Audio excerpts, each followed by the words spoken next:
پرانے زمانے میں ایک چھوٹے سے گاؤں میں جس کا نام زری تھا، ایک آدمی رہتا جس کا نام ہاشم بن سلیم تھا۔ وہ ایک غریب آدمی تھا جس کے پاس دنیا میں کچھ بھی نہیں تھا سوائے ایک مٹی کے گھر، دو پرانے کپڑوں اور ایک وفادار کتے کے جس کا نام زبی تھا۔ ہاشم دبلا پتلا جسم رکھتا، اس کی رنگت سانولی تھی، اس کی آنکھوں میں غم اور امید کا ایک ملا جلا احساس جھلکتا تھا، اور اس کے چہرے پر ہلکی سی داڑھی تھی جس میں سفیدی اتر چکی تھی۔ وہ ہر صبح وادی الجنادل جاتا، لکڑیاں جمع کرتا اور بازار میں بیچتا، جن سے ملنے والے تھوڑے سے پیسوں سے وہ خوش روٹی اور کچھ کھجوریں خرید لیتا۔ اس کی بیوی ہند ایک خوبصورت چہرے والی عورت تھی، لیکن زبان کی تیز، بے صبر اور ہمیشہ شکایت کرنے والی۔ وہ جاگتی تو چیختی، سوتی تو کوستی، اور اپنے شوہر میں اسے صرف ایک ناکام اور کمزور آدمی نظر آتا جو اس کی جوانی کو غربت کی مٹی اور ذلت کی خاک میں ضائع کر رہا تھا۔ ایک دن جب موسم ابر آلود تھا، ہاشم وادی سے تھکا ہارا لوٹا۔ اس کے ہاتھ میں لکڑیوں کا گٹھا اور ایک خوش روٹی تھی۔ اس نے دیکھا کہ ہند گھر کے دروازے پر کھڑی ہے اور اس کی آنکھوں سے غصے کی چنگاریاں نکل رہی ہیں۔ اس نے غصے سے اشارہ کرتے ہوئے کہا، میرے گھر سے نکل جاؤ اے منحوس آدمی، اب مجھے تمہاری ضرورت نہیں۔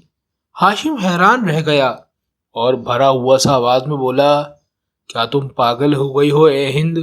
میں کہاں جاؤں گا؟ میرے پاس نہ کوئی پناہ ہے اور نہ کوئی جگہ۔ ہند نے چیخ کر کہا، چلے جاؤ اور اپنے کتے زبی کے ساتھ رہو، وہ بھی تم جیسا ہے اور تمہارا ہی وفادار ہے۔ ہاشم نے اپنی بکھری ہوئی عزت کے ٹکڑے سمیٹے اور ایک چھوٹا سا تھیلا اٹھا لیا جس میں اس کے پاس تھوڑا سا بچا گجا زردہ تھا۔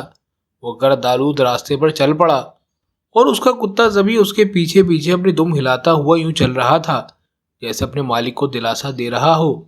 گاؤں کے آخری کنارے پر پہنچ کر ہاشم ایک پرانے بیری کے درخت کے نیچے بیٹھ گیا اور کہا، یا رب، میرے پاس کچھ بھی نہیں سوائے اس کتے کے، تو میرا مددگار بن۔ یہاں سے ایک نئی کہانی کی شروعات ہوئی جس کا اندازہ نہ ہند کو تھا اور نہ ہی خود ہاشم کو۔ گھنٹوں گزر گئے، ہاشم درخت کے نیچے بیٹھا رہا۔ شام کی ہوا اس کے پرانے کپڑوں سے کھیل رہی تھی اور زبی اس کی ٹانگوں پر سر رکھے وفاداری سے اسے دیکھ رہا تھا۔ زمین پیلی ہو رہی تھی اور ایک ایک کر کے ستارے جھلکنے لگے۔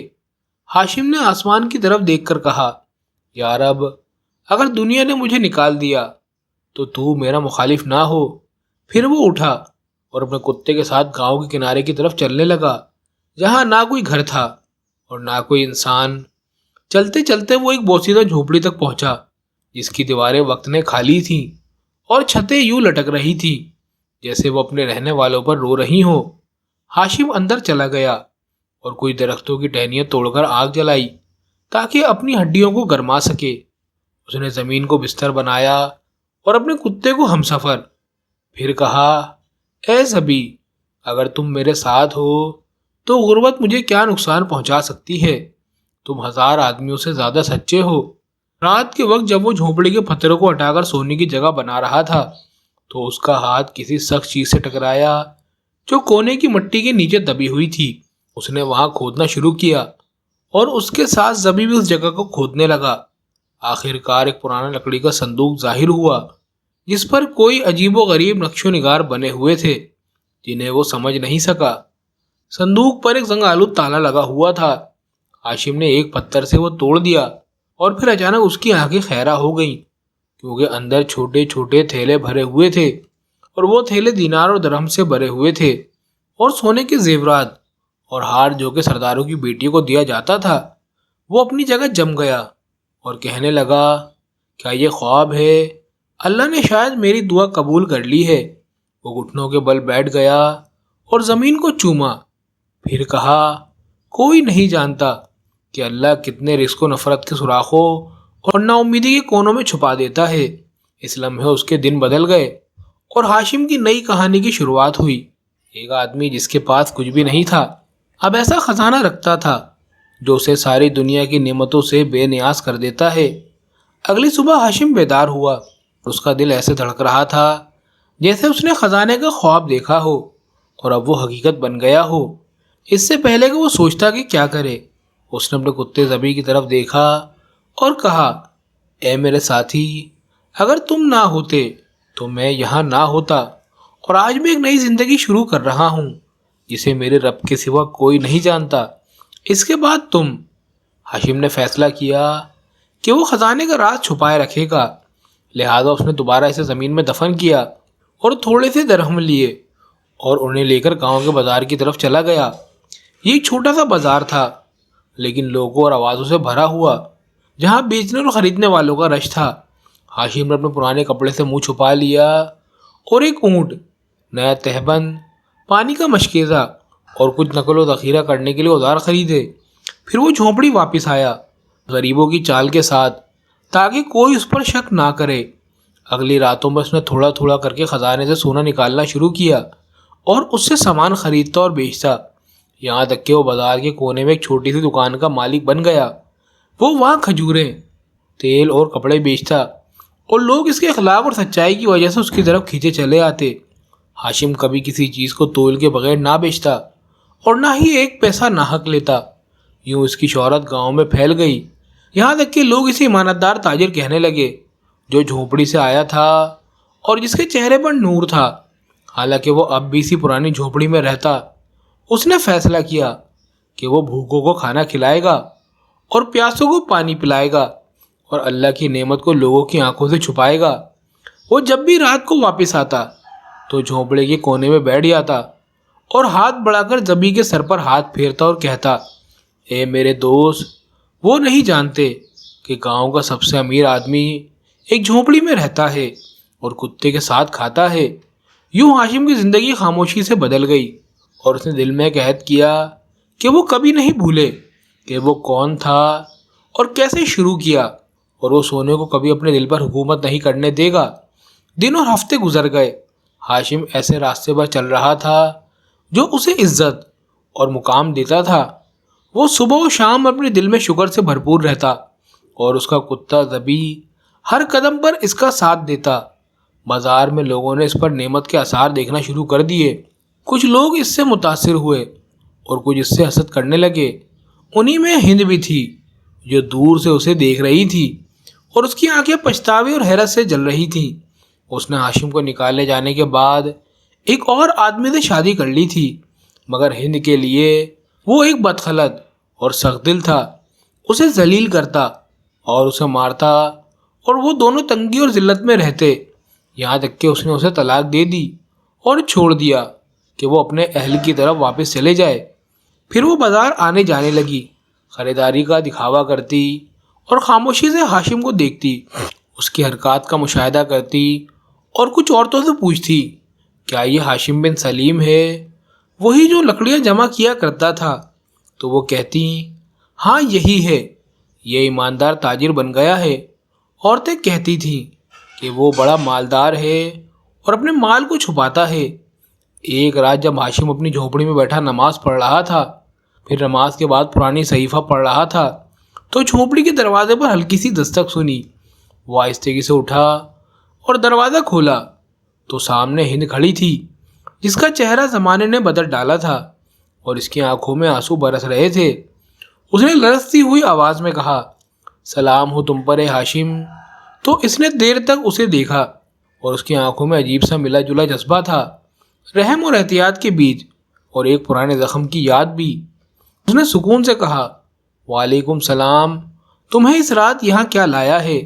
تو اس نے روتے ہوئے کہا، میں معافی مانگنے آئی ہوں، جانتی ہوں کہ میں نے گناہ کیا اور اب پشیمان ہوں۔ ہاشم نے اسے بیٹھنے کا اشارہ کیا اور کہا، زمانے کا اپنا دور ہوتا ہے اور دلوں میں معاف کرنے کی قدرت، لیکن زخم جب بھی بھر جاتا ہے تو ایک نشان چھوڑ جاتا ہے۔ پھر وہ خاموش ہو گیا اور زبی اسے چھپی ہوئی نگاہ سے دیکھ رہا تھا، جیسے اپنی فطری وفاداری سے اسے خبردار کر رہا ہو۔ ایک لمبی رات کے بعد جو سکوت اور سوچ میں ڈوبی ہوئی تھی، ہاشم ہند کی آواز سے بیدار ہوا، جو جھونپڑی کے سامنے جھاڑو دے رہی تھی اور باقی بچے ہوئے سادہ سامان کو ترتیب دے رہی تھی۔ وہ اس کے قریب آیا اور نرم آواز میں کہا، میں نے تم سے کچھ نہیں مانگا، یہ سب کیوں کر رہی ہو؟ تو اس نے سر اٹھایا اور کہا، میں چاہتی ہوں کہ جو کچھ میں نے کیا اس کا کفارہ ادا کروں۔ تمہاری قدر نہ جان سکی جب تک کہ تمہیں کھو نہ دیا۔ ہاشم خاموش ہوا، پھر کہا، کیا آدمی کی قدر اس کے مال میں ہے یا اس کی اچھی صحبت میں؟ اگر تم نے میری قدر جان لی ہوتی جب میں لکڑیاں جمع کرتا تھا تو تم مجھے رات کے سفر میں نہ نکالتی۔ اس کی آنکھوں میں آنسو بھر آئے اور اس نے کہا، میں بے وقوف تھی اور دنیا کی محبت نے مجھے اندھا کر دیا تھا، اور جو کچھ میرے ساتھ ہونا تھا وہ ہو گیا ہے۔ کیا اب بھی کوئی دوسرا موقع ہے؟ ہاشم نے دیر تک اسے دیکھا، پھر جھونپڑی کے اندر گیا اور دروازہ بند کر لیا۔ وہ اپنی جائے نماز پہ بیٹھ گیا اور دل میں کہا، کیا یہ سچی توبہ ہے یا میرے پاس جو ہے اس کی لالچ؟ پھر اسے وہ لمحہ یاد آیا جب اسے نکالا گیا تھا، وہ سخت الفاظ اور وہ ذلت جس نے اسے اس رات ڈھانپ لیا تھا، اور یہ کہ اس وقت سوائے زبی کے اس کا کوئی نہیں تھا۔ اسی دوران زبی اس کے پاس آیا اور اپنا سر اس کی ران پر رکھ دیا تو ہاشم نے اپنا ہاتھ بڑھا کر اس کے سر پر ہاتھ پھیرا اور کہا، میں اپنے گھر میں صرف اسی کو چاہتا ہوں جو میرے دکھ میں میرے ساتھ سچا رہا ہے۔ رات کو ہاشم نے ہند کو پکارا اور کہا، میں تمہیں ایک ہی بات کہوں گا، جو کچھ میرے اور تمہارے درمیان تھا اب وہ ختم ہو چکا ہے۔ میں نے تمہیں معاف کیا لیکن تمہیں دوبارہ قبول نہیں کروں گا۔ تو کیا میرے لیے یہاں رہنے کی کوئی جگہ نہیں؟ میں ایک لونڈی کی طرح تمہاری خدمت کروں گی۔ ہاشم نے کہا، اگر تم چاہو تو اس جھونپڑی کے دوسرے کونے میں رہ سکتی ہو، کیونکہ میں اس کو نہیں چھوڑتا جسے ایک چھت کی ضرورت ہو، لیکن یہ نہ سمجھنا کہ دل پہلے جیسا ہو جائے گا۔ ہند خاموشی سے رو دی اور اس کے دل میں سخت ندامت تھی، نہ صرف شوہر کو کھونے کی بلکہ ایک ایسے موقع کو کھونے کی بھی جو شاید کبھی واپس نہ آئے۔ دن گزرتے گئے اور وہ چھوٹی سی جھونپڑی جو ہاشم اور اس کے کتے زبی کے لیے پناہ گاہ تھی مہمانوں سے بھرنے لگی۔ لوگ اس کے پاس نصیحت لینے آتے، غریب اس کے خیرات کے طلبگار ہوتے اور تاجر اس کی شراکت کی پیشکش کرتے۔ بازار میں سب کی زبان پر ہاشم کا نام تھا۔ لوگ اسے ستارہ کہتے، ستارہ دیندار آدمی کا، ستارہ نیک آدمی کا، جبکہ وہ خرید و فروخت میں مصروف رہتا بغیر اس بات کی پرواہ کیے کہ لوگ اسے کیا کہتے ہیں، کیونکہ وہ خود کو پہچانتا اور اصل کو جانتا تھا۔ ایک دن ایک باوقار شخص آیا، اس کے لباس بڑے سرداروں جیسا تھا۔ اس نے کہا، میں حازم بن مروان ہوں، اس علاقے کے والی کا نائب۔ ہمیں تمہاری شہرت کی خبر ملی ہے۔ ہاشم نے سکون سے اسے دیکھا اور کہا، شکریہ۔ حازم نے کہا، تم ایک امانت دار اور سچے انسان ہو، لوگ تم پر بھروسہ کرتے ہیں۔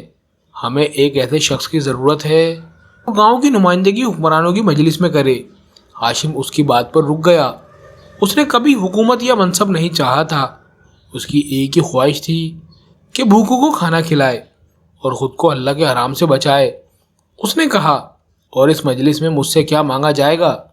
حازم نے کہا، تمہیں اس زمین پر ایک مقام حاصل ہوگا، اختیار ہوگا، فوج اور خادم ہوں گے، ایک علاقہ ہوگا جس پر تم حکومت کرو گے۔ ہاشم لمبے وقت تک خاموش رہا، پھر کہا، میں کیسا شخص ہوں جو مٹی پر سویا ہے اور یخنی کی باسی مشک سے پانی پیا ہے؟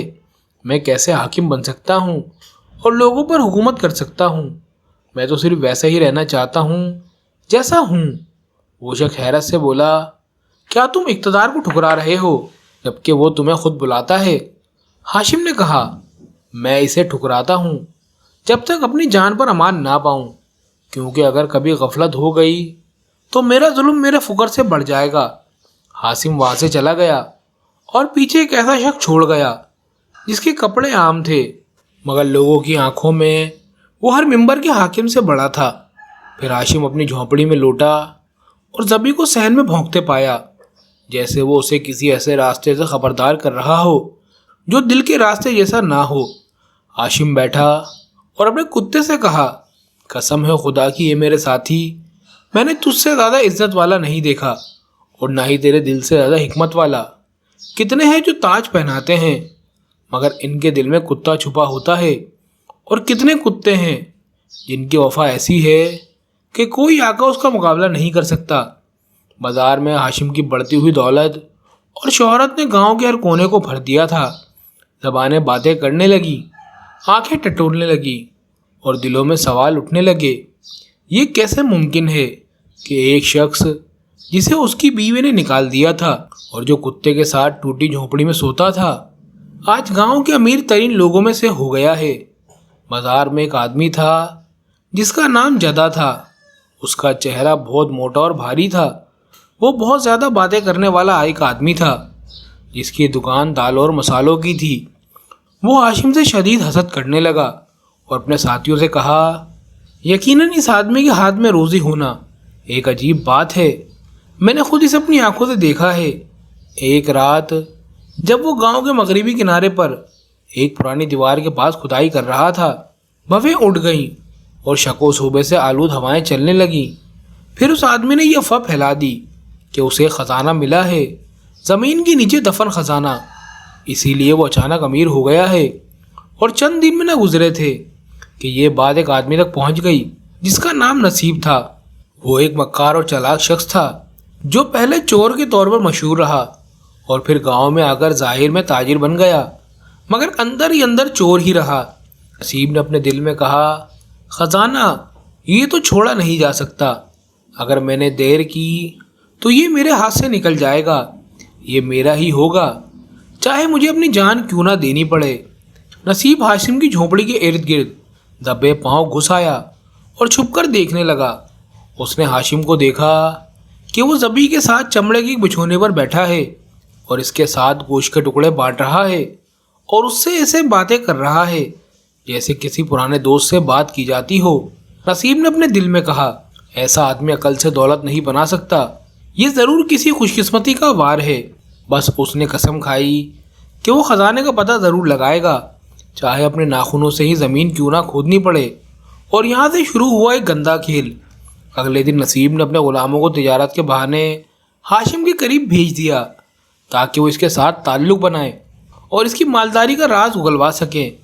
نظریں ہاشم پر تھیں اور کان اس کی باتیں سن رہے تھے، لیکن ہاشم ہنسی کے ہونٹوں سے سب سہ رہا تھا کیونکہ وہ اس کے گمان سے زیادہ ہوشیار تھا۔